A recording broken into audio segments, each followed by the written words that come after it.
अब कहानी कर रहे हैं फ्रेश पार्ट बेसिक परसेंटेज के बाद। अगला टुकड़ा है आपका एडिशनल फॉर्म।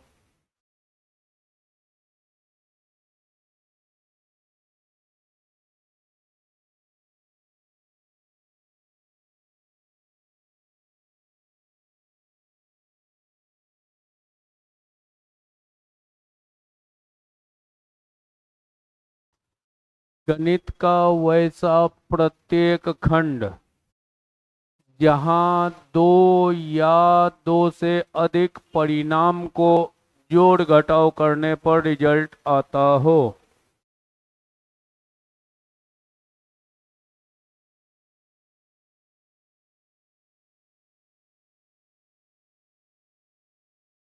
गणित का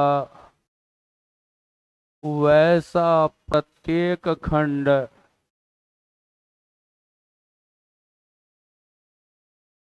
जहां दो या दो से अधिक परिणाम को जोड़ने घटाने पर रिजल्ट आता हो।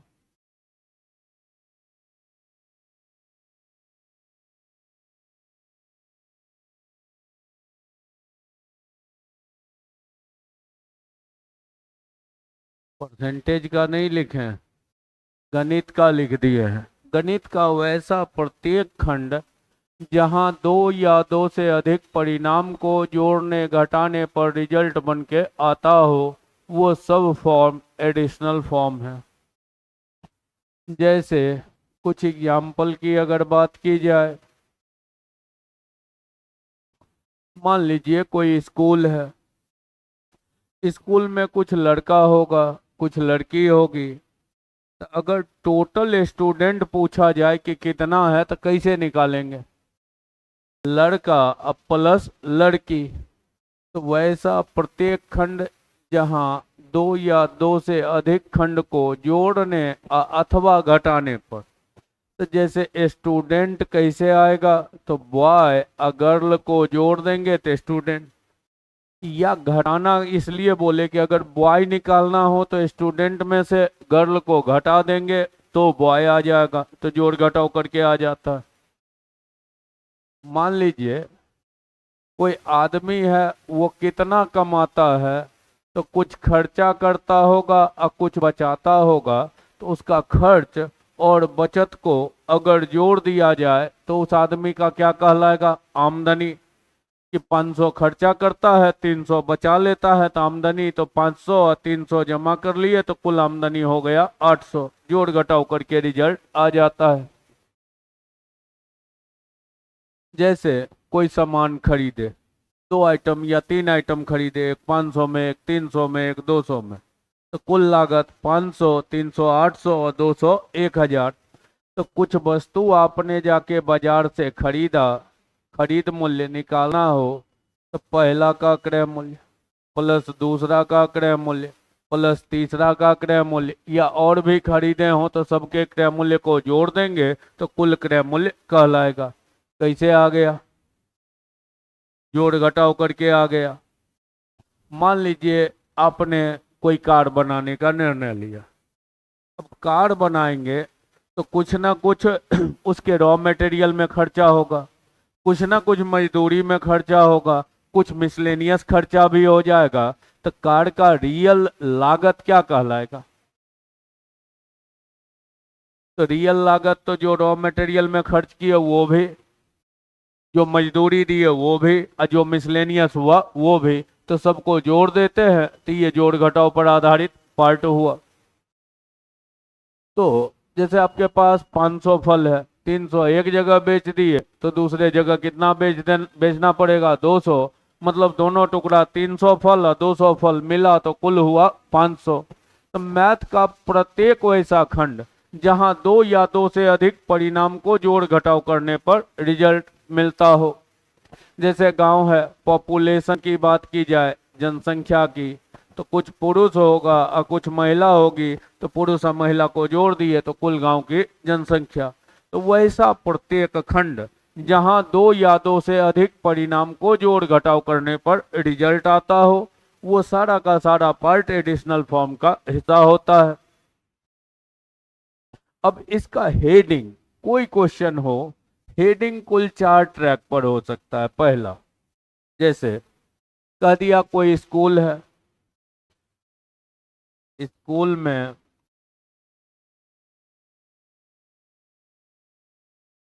6800 बॉय और 5100 गर्ल।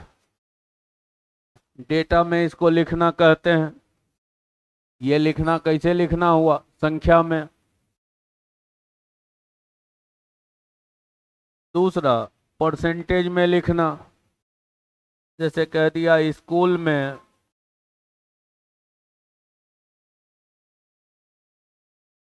60% बॉय है, 80 गर्ल है।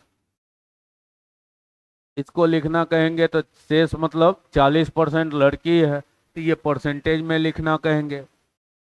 तीसरा, फ्रैक्शनल फॉर्म में लिखा जा सकता है, भिन्न में। लिख दिया स्कूल में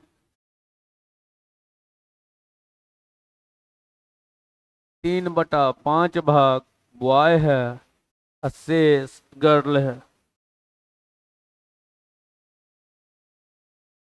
और चौथा, रेशियो में लिखा हुआ मिल सकता है डेटा। स्कूल में boy is to girl equal to 3:2। गौर से देखिए तो सब वही है। अगर यहां देखते, इसको ऐसे पढ़ते कि 3/5 बॉय है, मतलब 5 में से बॉय कितना है? 3 है। तो 5 में जब 3 बॉय है तो गर्ल कितनी? 2। 60% को भिन्न में बदलते तो क्या होता? 3/5। तो 5 में से 3 बॉय है तो गर्ल कितना? 5 में बॉय 3 है तो गर्ल 2। या कोई ऐसे भी देखता 60% बॉय तो 40% गर्ल, रेशियो 3:2। यहाँ पर आइए, अगर बॉय और गर्ल का रेशियो लिखे तो 1700 से कट रहा है कितनी बार? 4 बार। और 1700 से कट रहा है 3 बार। डेटा वही कर दें, सेम ही कर दें सबको। कोई जरूरी नहीं है कि सेम रहे, जो रहेगा उसको आप अपना बदल लीजिए। कर देते हैं 3 और 2 तो 17 × 3 51। यहाँ कर देते हैं 5100। यहाँ कर देते हैं 3400। एक डेटा रहने देते हैं। तो 1700 से कटा 3 बार, 1700 से 2 बार। तो बॉय और गर्ल का रेशियो 3:2। अब मतलब जो डेटा होगा आपका काम उसको रेशियो में बदल लेना। अब ये कोई फिक्स रेशियो थोड़े है, 60% है तो 3:2 हुआ। यही 25% रहता, बॉय है, तो 1/4 हुआ। 4 में एक बॉय है तो गर्ल कितनी? 3 है। कहने का मतलब हेडिंग 4 टाइप से दे सकता है, संख्या में, परसेंटेज में, भिन्न में, रेशियो में। दे किसी में आप बदल के उसको लिखिए रेशियो में।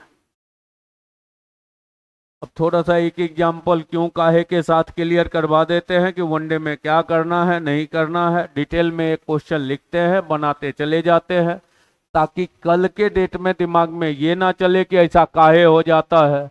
तो क्यों काहे यहाँ क्लियर कर लीजिए, एग्जाम में जाइए तो क्यों काहे को सीधा साइड कीजिए, क्योंकि वनडे है। वनडे का मतलब यही होता है कि वनडे में कलम जितना तेज हो जाए, जितनी चीजें हट जाए उसमें से, उतना बेहतर कहा जाता है वनडे के नजरिया से।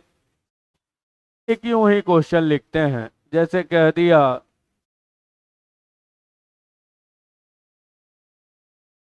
किसी स्कूल में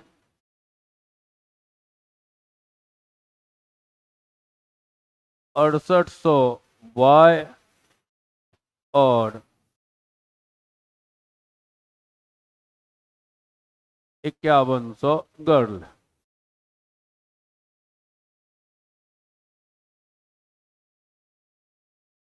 अगले वर्ष y की संख्या 20% बढ़ जाए और गर्ल की संख्या 10% बढ़ जाए तो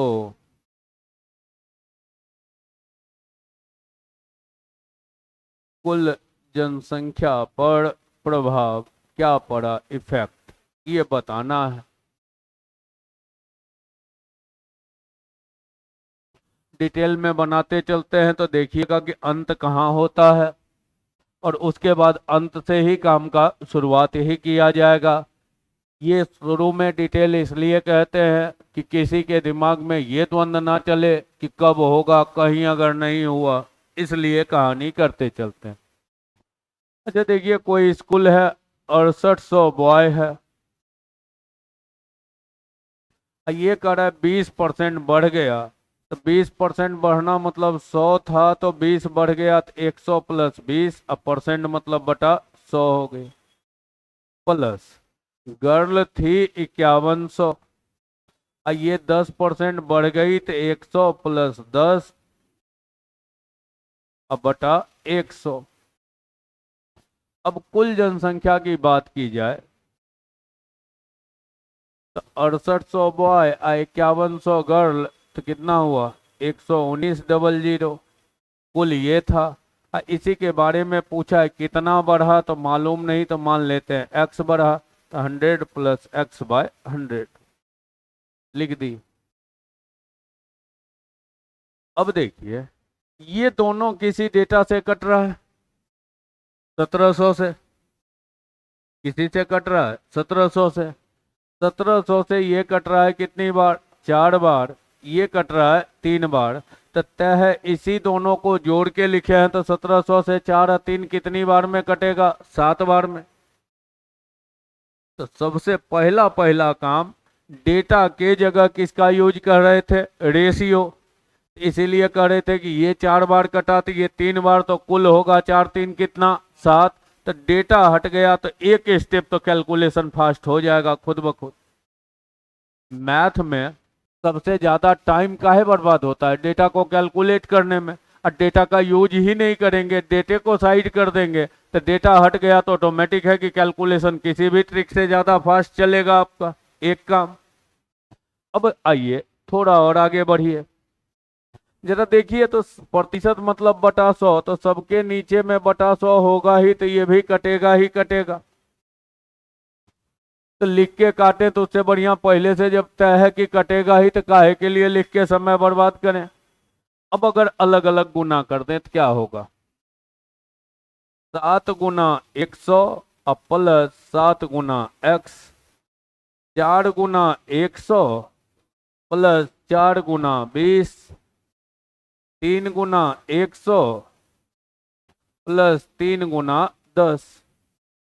अब ये देखिए 4 गुना 100 और 3 गुना 100 मिलके हमेशा क्या होगा 7 गुना 100, तो ये वाला टर्म भी हर हाल में क्या होगा, कटेगा ही।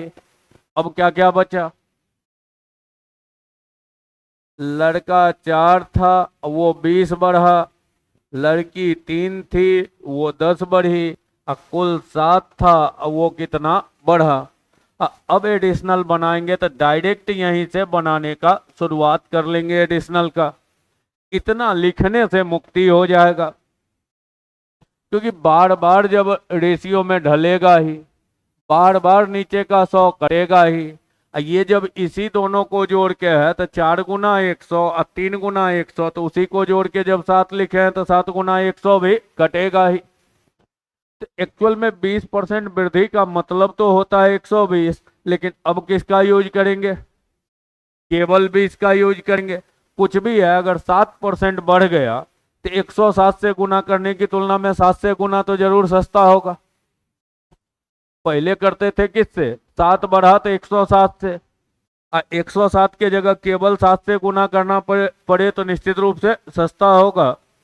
तो अब वनडे में जो अटेम्प्ट लेंगे वो ऐसे ही एडिशनल फॉर्म पर अटेम्प्ट लेंगे। कि यहीं से काटे, लड़का 4 लड़की 3, तो लिख दिए लड़का 4 लड़की 3, कुल हुआ 7, लड़का प्लस लड़की बराबर कुल, जो जितना बढ़ा उसको उतने से गुना कर दिए। डेटा हट गया 1, 120 130 के जगह सीधा 20 30 हुआ तो वो भी कैलकुलेशन हट गया 2, और 2 बड़ा पार्ट आपके सामने से गुजर गया। ऑटोमेटिक है कि किसी भी मेथड से ज्यादा फास्ट आपका मेथड रहे बनेगा।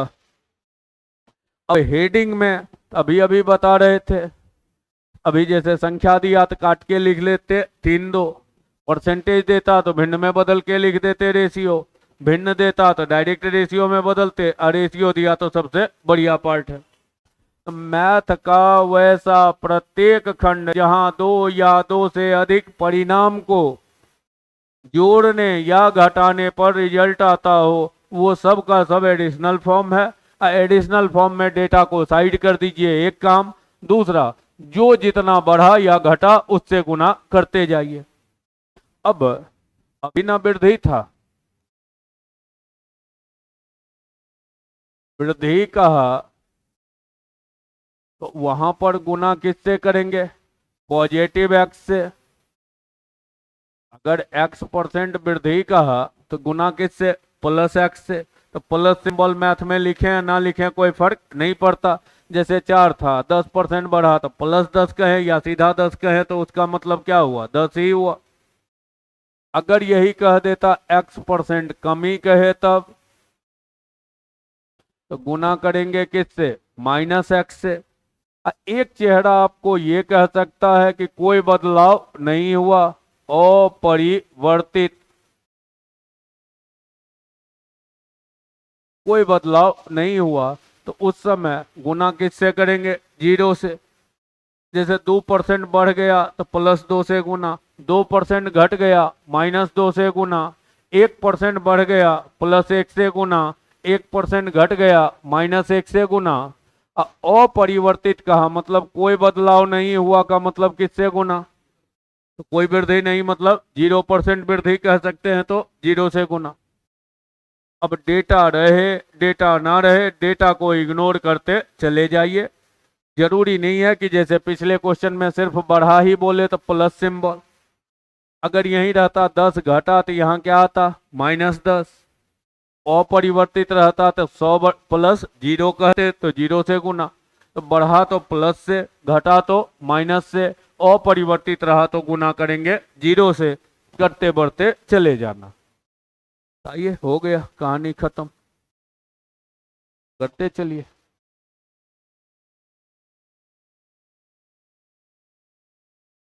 अब तो हेडिंग सिर्फ तय आपको कर लेना है कि एडिशनल है या नहीं है।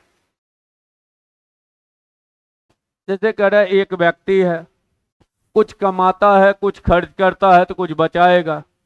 क्या आमदनी खर्च बचत ये सब एडिशनल फॉर्म का हिस्सा है? आपको पता है कि इनकम बराबर हो जाता है क्या क्या? Expenditure plus saving amount. अब जब ये एडिशनल का हिस्सा है तो ये तय हो गया तो रेशियो में डाल दें। क्या कट रहा है? 2 2 0 कट रहा है। अब 45 से कटेगा 90 2 बार, और ये कटा 3 बार। ये क्या दिया है? आमदनी। तो आमदनी 3 है, खर्चा करता है 2, तो 3 कमाया और 2 खर्चा किया तो बचत कितना होगा? नींद से जगो। आमदनी हो गया 3, खर्चा हो गया 2, तो बचत कितना हुआ? कमाया 3, खर्च 2, बचत 1। अब करें नेक्स्ट वर्ष। आमदनी 14 और खर्चा 7% बढ़ा। ये आमदनी है तो ये 14 बढ़ा, ये खर्चा है तो ये 7 बढ़ा, ये बचत पूछा गया है बढ़ोतरी, और ये दोनों जमा होगा तब ये बनेगा। बस हो गया। 14 गुना 3 42, ये 14 हट गया तो 28, और 1 से भाग तो 28। पॉजिटिव में रिजल्ट गया का मतलब हुआ इंक्रीज किया, और निगेटिव में जाता तो डिक्रीज करता। तो पॉजिटिव में जा रहा है तो 28% क्या हुआ? इंक्रीज किया। यही काम इस पूरे में करना है। उम्मीद किया जाए हो जाएगा।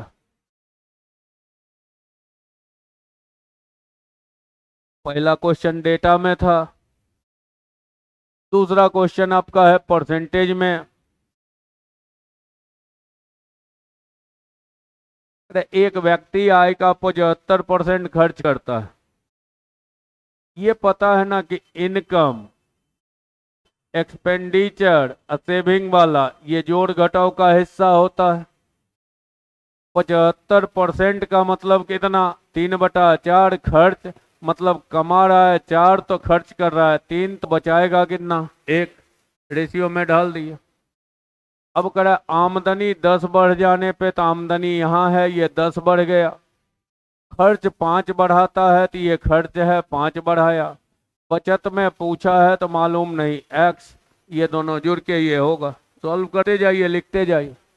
40 में से 15 घटा 25, 1 से भाग तो 25, लिख दिए आराम से। 25% क्या हुआ, इंक्रीज किया, तो लिखते जाइए। धरती पर का कोई ट्रिक आ जाएगा उससे लाख गुना फास्ट रहेगा, क्योंकि क्वेश्चन से डेटा हट गया। अब 5% बढ़ना मतलब 105 होता था, जबकि यूज कर रहे केवल 5। तो इतना तो तय है कि 105 की तुलना में 5 से गुना हमेशा सस्ता होगा। बड़े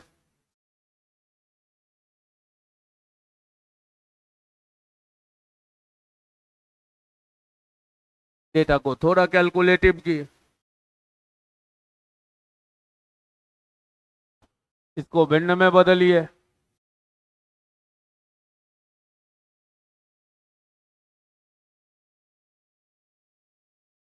भिन्न में बदलते तो कितना होता, 7/8। हाँ, जिसका कैलकुलेशन ठीक नहीं है तो वो अपना रफ में तुरंत कीजिए। 87.5, दशमलव के बदले 1 जीरो, और प्रतिशत मतलब डबल जीरो।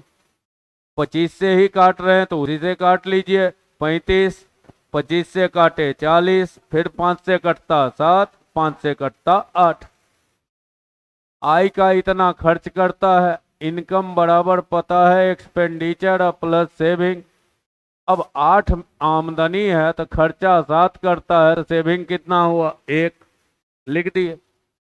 अब करा आय 59% बढ़ रहा है तो ये वाला 59 बढ़ा। उसका खर्च 67% बढ़ता है तो ये भी 67 बढ़ा। बचत का प्रतिशत ज्ञात कीजिए, नहीं मालूम तो एक्स। बचत कितना परसेंट गिरा, अब जरा देखिए, अब कीजिए। ये हो गया 472, 472, 420, 49, 469 प्लस 1 × x। 469 इधर आके घट जाएगा तो कितना बचा, 3। x का वैल्यू 3 कैसा है, पॉजिटिव की निगेटिव,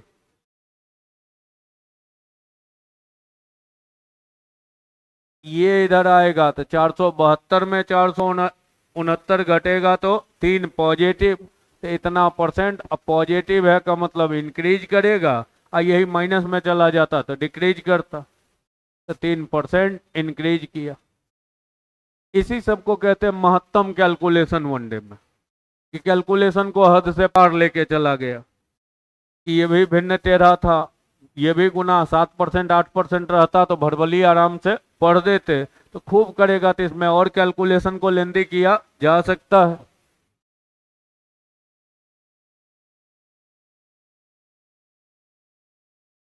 आशुतोष है, कहता है आय का 20% खर्च करता है। आमदनी खर्चा बचत तो एडिशनल फॉर्म का हिस्सा है। Income equal to expenditure plus saving. 20% खर्च है, 1/5 खर्च, मतलब कमाता 5 है तो खर्चा 1, तो बचत कितना, 4। आय 30% बढ़ गई तो इसको 30 बढ़ा दिए। बचत 20% बढ़ा लिया तो यहाँ वाला 20 बढ़ गया बचत। और करे बाद का खर्च पूर्व के खर्च से, तो खर्च कितना ज्यादा है तो नहीं मालूम तो एक्स। ये 150, 80 घटेगा तो 70, 1 से भाग पड़ा तो 70, तो 70% इंक्रीज करेगा। आराम से रंग के निकल जाइए भी। बढ़िया।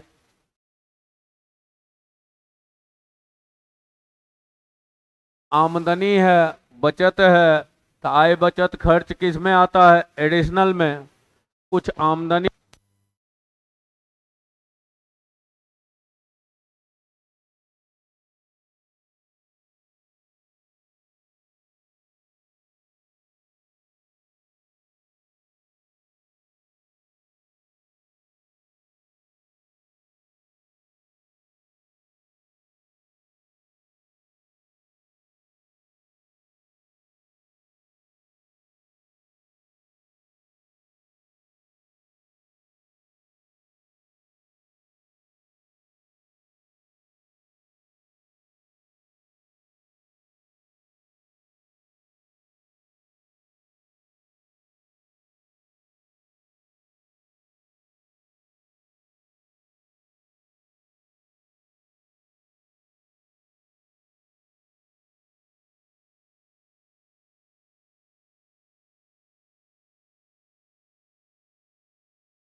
करे किसी परीक्षा में 2500 विद्यार्थी शामिल हुए, 20% लड़की है, शेष लड़का है।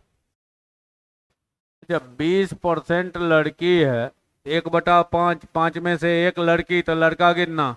4। लड़की 1 तो लड़का 4। स्टूडेंट की जरूरत पड़ती 5। 5% लड़का, 40% लड़की, असफल। तो 5% लड़का, 40% लड़की, असफल। तो कुल कितना? तो जब ये सब असफल लिखे हैं तो ये भी एक्स क्या आएगा? असफल। इसमें भी देखिएगा तो लास्ट में पूछा है किसका? सफल का। तो बाद में उल्टा पूछा है तो पलटी मार जाएंगे बाद में। तो निकालिए 40, अभी 60, 60 में 5 से भाग पड़ा तो कितना? 12%। और सब जब असफल निकाले हैं तो ये भी क्या निकला है? असफल, फेल। अब फिर पूछा है सफल, तो आंसर लिखना होता तो क्या लिखते? 88। उल्टा सवाल किया है, दिया है सफल, दिया है असफल, अब पूछा है सफल। तो असफल दिया, उसी को लेके बनाए तो निकल के आया असफल। तो 100 में घटा दिए, जो बच गया वो सफल। इसका कोई यूज? 2500 दे चाहे 1484 दे, कोई जरूरत इसका नहीं पड़ा।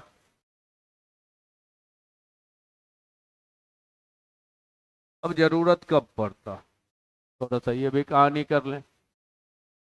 अगर इसे मैं पूछता कितने स्टूडेंट जो है पास हुए, संख्या पूछ देता, संख्या भी पूछता था, आप पहले ये निकाल लेते पास कितना हुआ? 88%। अब बाद में अगर संख्या पूछा तो स्टूडेंट कितना है? 2500। अब पास हुआ इसका 88%, तो बाद में 88/100 करके निकाल लेते, कितना होता? 2200। मतलब डेटा भी पूछ सकता है, तो पूछे भी तो भी आप किसको निकालिए? परसेंटेज को। बाद में डेटा पूछेगा तो डेटा का यूज करेंगे, होगा। आगे धीरे धीरे बढ़ेंगे तो यही होगा कि डेटा इन करना शुरू हो जाएगा।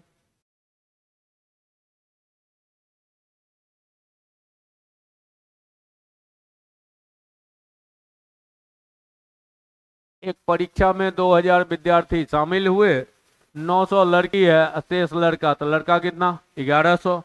रेशियो में बदल देते तो लड़की 9, लड़का 11। टोटल स्टूडेंट हो गया कितना? 20।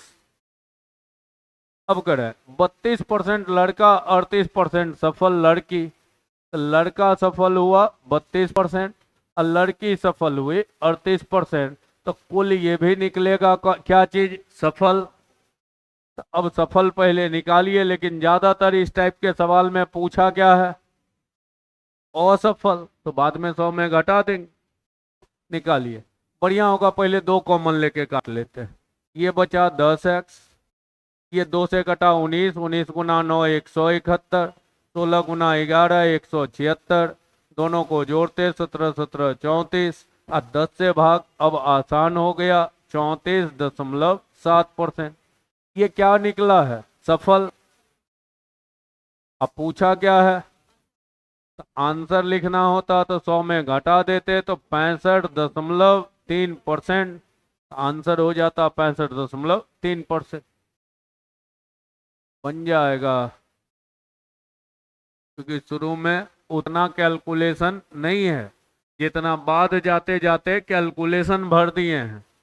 बताते इसलिए जा रहे हैं कि हल्का हल्का वाला हम बनाएंगे और टेढ़ा टेढ़ा वाला आपको बनाने के लिए छोड़ेंगे। इसलिए बनाते जा रहे हैं कि अगर मतलब समझ में आ रहा है तो आसान वाला सब हम बना देंगे बोर्ड पे, ताकि मतलब समझिए। और जहाँ लंबा चौड़ा गुना करना है वो आपको करके लाना है। कल पहले घूम लेंगे, देख लेंगे एक एक कॉपी, ठीक है, और कहाँ तक कौन क्या पहुंचा रहे हैं, और उसके बाद फिर उसको बढ़ाएंगे। हाँ, जैसा कि बनाए हुए है कि आंसर सबका कंफर्म करवाते चलेंगे, तो करेंगे हम भी, लेकिन पहले आपके लिए छोड़ के रखेंगे। ग्राउंड समझने में कोई कंफ्यूजन भी चल रहा है? कुछ सवाल भी पढ़ते चलें।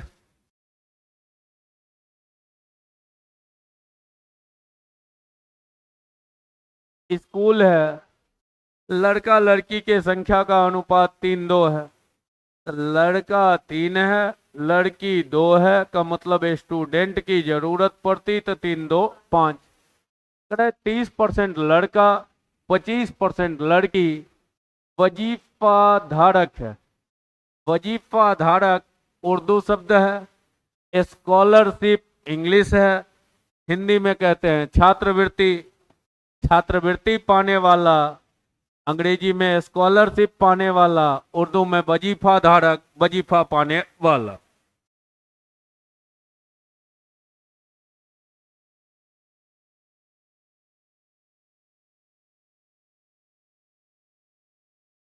अब लड़का में कितना है?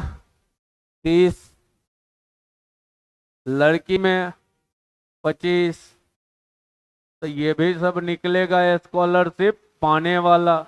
ये 90, 50, 140, 5 से भाग पड़ता तो 28%। क्या निकला? स्कॉलरशिप पाने वाला। स्कॉलरशिप पाने वाला। आंसर जो लिखना है वो क्या लिखना है? कितने हैं जो वजीफा धारक नहीं है, स्कॉलरशिप नहीं पाते हैं, तो नहीं पाने वाला कितना हो गया? 72, तो 72%।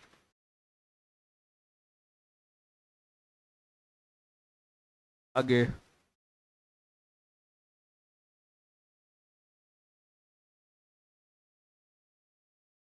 एक कार की कीमत 3 मद पर निर्भर करता है, कच्चा माल, मजदूरी और अन्य। मतलब कोई कार अगर आपको बनाना है तो कुछ पैसा कच्चा माल में लगेगा, कुछ मजदूरी में और कुछ अदर मिसलेनियस खर्च होगा। तो कुल लागत कैसे आएगा? सबको जोड़ के। तो कच्चा माल में जा रहा है 3 रुपया, मजदूरी में 4 रुपया, अन्य में 5 रुपया, तो कुल लागत 5 4 9 3 12 रुपया। अब करें पिछले वर्ष ये था अनुपात। कच्चे माल की कीमत में 16 वृद्धि हुई तो ये वाला 16 बढ़ गया। अरे मजदूरी में 10 वृद्धि हुई तो ये 10 बढ़ गया। अन्य मद में 8% की कमी, तो कमी जब हुआ तो किससे गुना कहें? -8 से गुना। कार की कीमत कितनी बढ़ानी होगी तो नहीं मालूम, तो x बढ़ाना होगा। अब कीजिए, ये -40 और +40 कट ही गया। 16 गुना 3 48, 48 में 12 से भाग 4, तो 4% पॉजिटिव है, का मतलब इंक्रीज करना पड़ा, तो 4% बढ़ा देना पड़ा। हो जाएगा।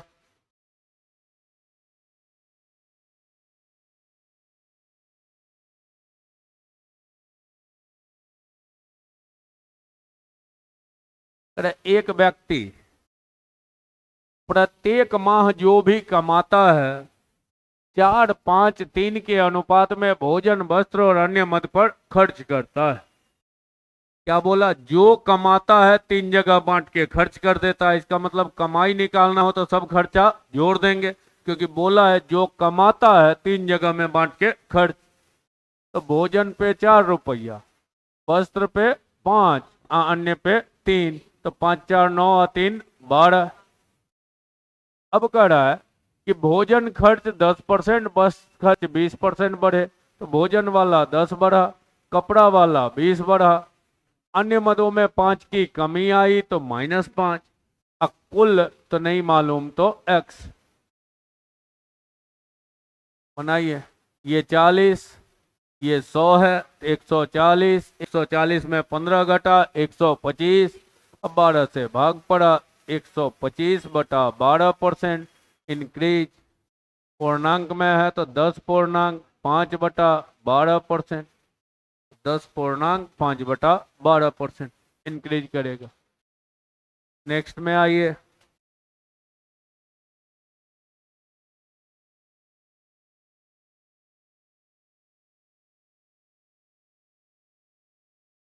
एक फल, कुछ फल खरीदा फल व्यक्ति, परंतु खराब हो जाने के कारण 1/4 फल कितना घाटा पे बेचा, शेष फल कितने लाभ पर बेचे कि कुल 40% लाभ हो। 1/4 खराब हुआ, मतलब कुल कितना था? 4, खराब वाला 1, तो बढ़िया वाला 3। तो कुल 4 था, खराब वाला 1 है और बढ़िया वाला 3 है। खराब और बढ़िया मिला के टोटल आ जाए। खराब वाला को करे 20 घाटा पर बेचा तो इसको -20। अब बढ़िया वाला को करे कितने लाभ पर बेचे तो नहीं मालूम तो x। अब कुल 40% लाभ हो। परसेंटेज के वक्त बताए थे ना कि परसेंटेज का चेहरा होगा तो शब्द यूज होगा वृद्धि और कमी। परसेंटेज होगा तो इंक्रीज होगा, डिक्रीज होगा। और यही प्रॉफिट लॉस होगा तो इंक्रीज का मतलब प्रॉफिट और डिक्रीज का मतलब लॉस। ये पॉजिटिव वाला हुआ और ये क्या हुआ, निगेटिव वाला। तो चैप्टर में चेहरा बदलेगा तो केवल और केवल यही कि परसेंटेज रहेगा तो वृद्धि बोलेगा और प्रॉफिट लॉस रहेगा तो लाभ बोलेगा। परसेंटेज रहेगा तो कमी बोलेगा, प्रॉफिट लॉस रहेगा तो हानि बोलेगा। मतलब लाभ मतलब पॉजिटिव, हानि मतलब निगेटिव। बस इंडिकेटर लिखना है। 160, ये 20 जुड़ा 180 और 3 से भाग 60। तो शेष को अब पॉजिटिव में 60 का मतलब 60% और किस पे बेचे, प्रॉफिट पे। आराम से रंग लीजिए, शेष को 60% लाभ पर बेचेगा। बनेगा। अब आपका काम है इसको 35 तक पहुंचाना है। 18 तक हम पहुंचा दिए, बाकी 17 आप पहुंचा के लाइएगा। यही आपका ड्यूटी है। और यहाँ से धीरे धीरे क्वेश्चन का साइज बढ़ता जाएगा, बदलता जाएगा, कैलकुलेशन की मात्रा भी बढ़ेगी। रेशियो का भी यूज शुरू हो जाएगा।